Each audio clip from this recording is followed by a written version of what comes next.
Are you living your life in black and white, or are you living in full color? You know what I think? I think courage has a lot to do with it. Let's face it, there are dream squashers everywhere. Anyone here have a dream squasher in your life? This is someone who told you you couldn't do that big, bold thing you always wanted to do, and you listened. I'm going to talk about that today in a way that will hopefully ignite your courage to step beyond that to be that, and let today be that day. You know, John Lennon of the Beatles had his Aunt Mimi. Here was a guy that was pretty good at the guitar and singing and songwriting, but Aunt Mimi questioned his desire to make a go of it, playing the guitar and singing. Just imagine what the world would have been like without the music and songs of John Lennon. Kenny G really liked to play the saxophone, and his mom knew it, but she was worried about how he was going to make a living, and so she said, "Please, Kenny, please have a plan B." So he studied accounting, and he played the saxophone while he was in school, and I guess that worked out pretty well for him. As for me, I wanted to get known as a business bio expert and create a business around that. And you would be amazed how many people, experts, mentors, and others who said I shouldn't do it or couldn't do it or worse. The truth is, I know a lot about dream squashers and people who have said whatever it was that I wanted to be wasn't important. But here's the thing. If we don't do that thing we always wanted to do, the downside is huge. It could be that we're stuck in arid, dry, black and white Kansas for the rest of our lives instead of venturing out to Munchkin Land or maybe even finding our way to Oz. It could mean that we stay with a job that's soul-sucking and miserable instead of pursuing that thing we always wanted to do and having the courage to take the risk to be it. It could mean that you go unfulfilled your life doing that thing that someone else determined for you without finding the courage to be that thing that you always thought you could be. I know a little something about what it feels like not to be important. Maybe you do too. When I was a kid, my dad was a TV star, my sister had a flair for the dramatic, and my mom was just doing the best she could to hold it together. There was a lot of worry about money and other things, and so whatever was important to me just didn't seem to be super important on the priority list when there was so much other stuff to worry about. So one Saturday, I was trying to make myself useful, and I figured out how many licks it took to get to the center of a Tootsie Pop. And I pulled out a pink or purple crayon, and I actually wrote a letter to the president of the company, and I told him so, how many. A few weeks later, I got this certificate in the mail that told me something like this: very few people on earth know how many licks it takes to get to the center of a Tootsie Pop, and this certificate belongs to one of the few who do. I have to tell you that at that very moment, someone with a job title like president or CEO writing me a letter and handing me a certificate made me feel important in a way that nothing else up until that point ever had. Today, millionaires, millionaire makers, and experts aspiring to big things are my best clients. They work with me to name and claim their expertise, pinpoint their ideal audience. They all want to make brilliant first impressions with their bios and learn the essentials of online marketing so they can get known and get paid. So here's the thing. I've walked my own talk to become well known and well paid for my expertise, despite what the naysayers have said. But it's not always been wine and roses for me. Remember the Great Recession? Was it good for you? It was a very tough time for me. I owned a boutique publicity agency, and it was really the perfect business. A word wizard gets to answer the who, what, where, when, why, and how questions and tell stories about famous people who want to get known in a bigger way. I loved it, and it was fun. And it seemed that the whole thing fell apart in a weekend, crash and burn. Clients were holding on to dear life themselves, and publicity didn't seem as urgent anymore.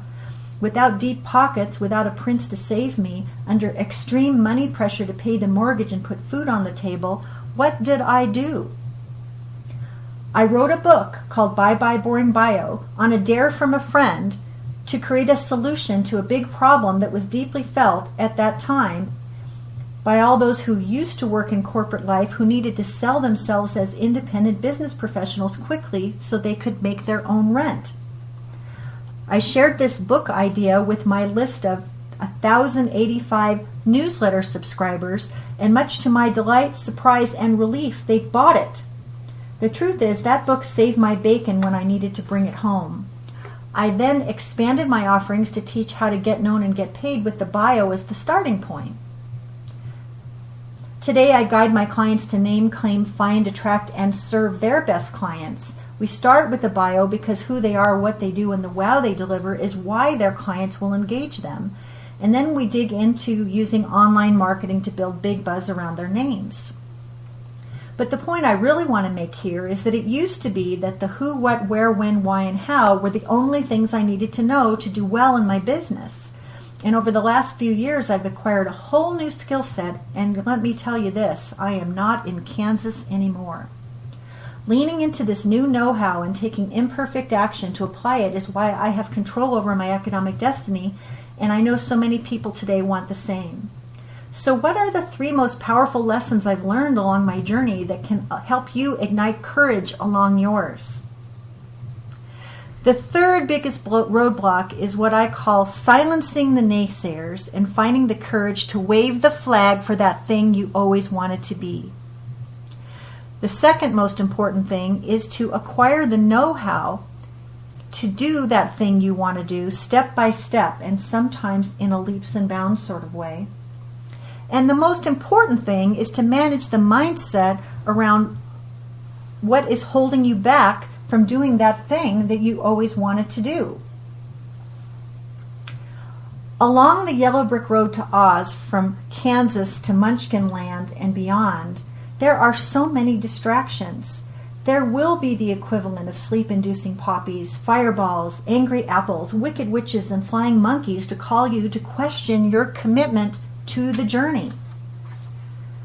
You have to fall down 7 and get up 8 and keep your eye on the prize. Today, there is no absence of opportunity to join 6 figures on your terms mastermind programs or year-long coaching contracts. I've graduated from a few of them myself. And here's something that I've learned. Out of the hundreds or more who start these programs, there are typically far fewer who finish. Many start, few succeed, and the difference is in the commitment to stay with it. As to the know-how piece, the bigger the mission, the more there is to learn. You can go to Google and find just about anything. You can read books, you can acquire training, you can hire a mentor. Who are you going to call? You can ask the Munchkins for recommendations. In my business, for an online business to succeed, there is a lot of know-how to acquire. You have to learn to name and claim that audience, pinpoint expertise, build a list of fans, followers, and champions, create a business model that solves urgent problems that your audience will invest in to get the benefit or the relief. You need to create and sell information products and tools and training and mentorship. Figure out how to make the shopping cart work, build big buzz for expertise that pays off, lead teleclasses, webinars, speak from stages, large, small, and virtual. You need to become a rock star joint venture partner. Oh my gosh, there is so much to learn. And so much of it is just pure know-how and mechanics.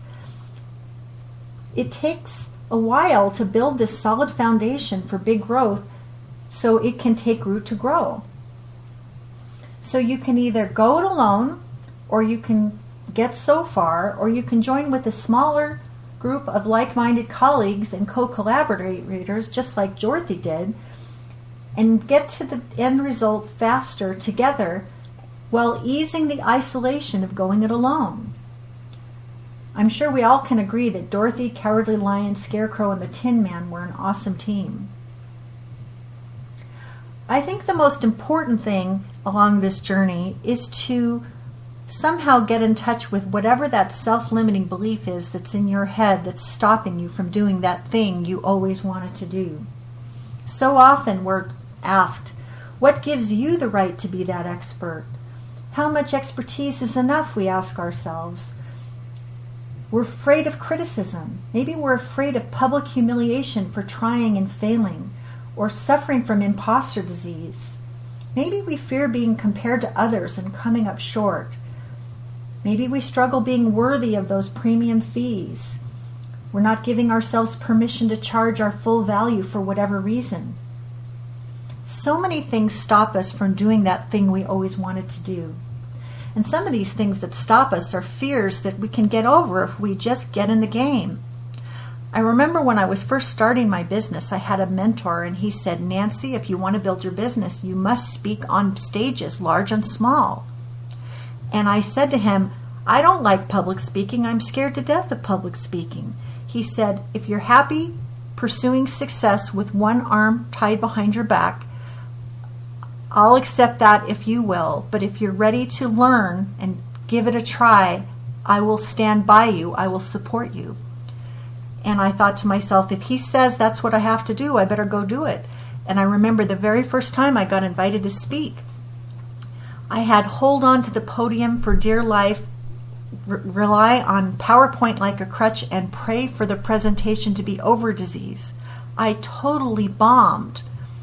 And yet, even at that horrible presentation, there were people there that said, "Wow, she has something to offer."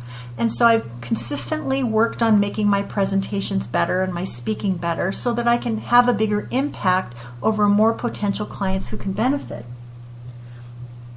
I had to ditch the self-limiting belief that I was a horrible speaker and want to speak in front of people enough to get the message heard. So there's another reference to the Wizard of Oz I'd like to share with you, and that is about the bluebirds. If happy little bluebirds fly across the rainbow, why oh why can't I? I think that we all say we can't do things and we're satisfied, but why did those bluebirds get over the rainbow anyway? Because they believed that they could. And so let me share this fun little story about teaching penguins to fly that I get such a kick out of. It's by David Kruger, Dr. David Kruger. And he says, there are a group of penguins that just got together to discuss something that had been bothering them for some time.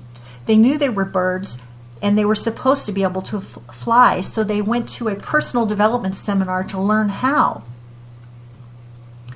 And the teacher said, "Okay, flap your wings together, believe that you can, believe that you can." And all of a sudden, the penguins started flapping their wings about, and they started flying about the conference room, and there was joy and there was jubilation, and it was so exciting for everyone. And at the end of the training, all the penguins were so grateful that they gave the speaker a standing ovation that lasted for a full 5 minutes. And when the seminar was over, the penguins walked home. They walked home. And why do I share this with you?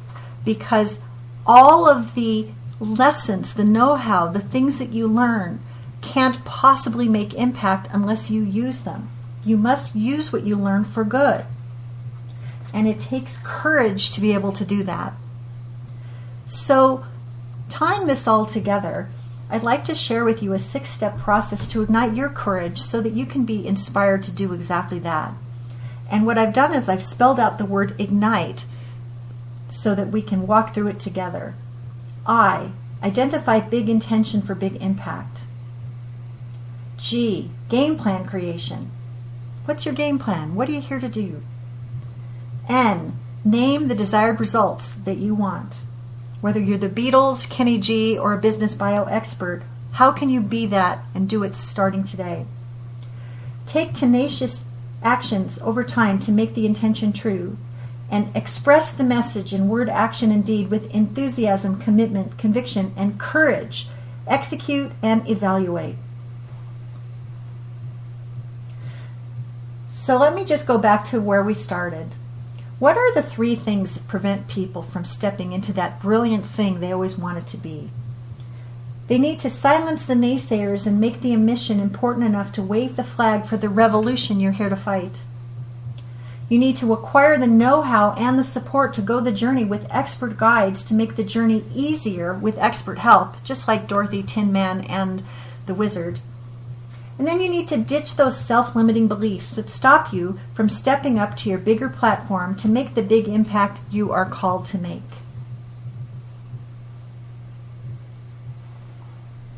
I want you to want your outcome enough to fight for it and make it real. And I want you to tap into your brilliance for good and profit. Pay no attention to that man behind the curtain or that woman behind the curtain. The truth is, you've got a lot more power than you ever thought possible under the hood if you just tap into it. I want you to set your course, make your plans, and take flight to be that thing. Be the message, live the message, make your impact. Don't let anyone say that you can't. Because just as Dorothy discovered, you can make a lot of magic happen if you just click your heels together and get to work. So let me ask you again. Are you living your life in black and white, or are you playing full out in living color? I would say that you have always had the power to make your biggest dreams and intentions real. Don't let anyone tell you otherwise. Thank you. I'm Nancy Juetten. It's your story. Tell it well.